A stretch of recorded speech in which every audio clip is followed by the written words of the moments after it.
আপনাদের স্বাগত জানাই। ইসরায়েল আমাদের কাছে একটি ঘৃণিত দেশ। শুধু আমাদের কাছে নয়, বিশ্বের অধিকাংশ দেশের জনগণের কাছে এরা ঘৃণিত রূপে পরিণত হয়েছে। এদের নির্মম হত্যাকাণ্ডের আমরা সশরীরে প্রতিবাদ করতে না পারায় এদের দেশের সকল পণ্য বয়কটের মাধ্যমে আমরা এদের বিরোধিতা করে আসছি বা প্রতিবাদ জানিয়ে আসছি।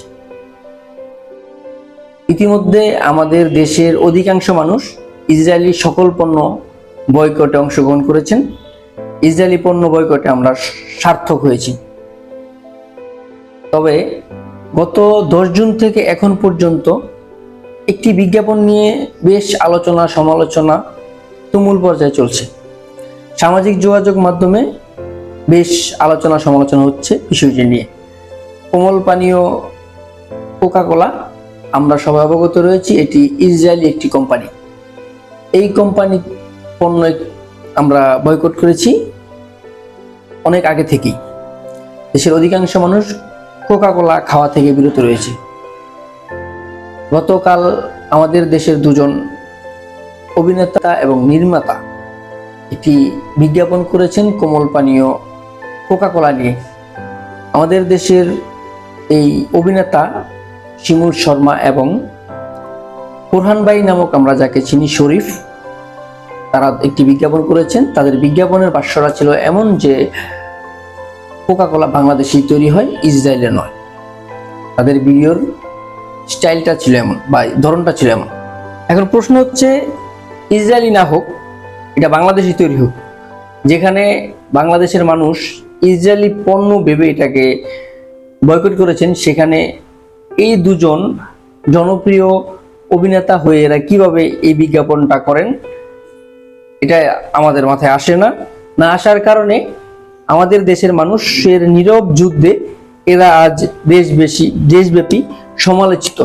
এদের সকল প্রকার নাটক বয়কটের আহ্বান জানিয়ে আসছেন সামাজিক যোগাযোগ মাধ্যমে। এতে এরা অনেকটা ক্ষতিগ্রস্ত হয়েছে বলে আমি মনে করি। বোরহান ভাই এবং শিমুল শর্মা এরা খুব ভালো অভিনেতা। এদের সকল নাটক আমরা দেখি। আমরা যারা নাটক দেখে অভ্যস্ত, আমরা এদের খুব ভালোভাবে চিনি। এরা এমন একটি কাজে নিজেরা লজ্জিত বলে এখন পর্যন্ত জানিয়ে আসছে। শুধু এরাই নয়, এদের হয়ে এদের যে প্রধান অমিও তার ভেরিফাইড ফেসবুক পেজ সহ সকল প্রকার মাধ্যমে বিষয়টা জানিয়ে আসছে। পরিশেষে বলতে চাই, আমরা ইসরায়েলকে বয়কট করি এবং করব। শিমুল শর্মা এবং বোরহান নিজের ভুল বুঝে যদি এটি সমাধান করে মানুষের কাছে আবারও বিভিন্ন মাধ্যমে ইসরায়েলি পণ্য বয়কট করে কিছু বিজ্ঞাপন করেন, হয়তোবা তারা আবারও সেই সারাটা ফিরে পাবে, মানুষের কাছে গ্রহণযোগ্যতা তার বাড়বে। তাদের এমন কর্মকাণ্ডে আমরা অনেকটা ক্ষুব্ধ হয়ে এই বয়কট আন্দোলনটা এদের বিরুদ্ধে হয়ে রূপান্তরিত হয়েছেন।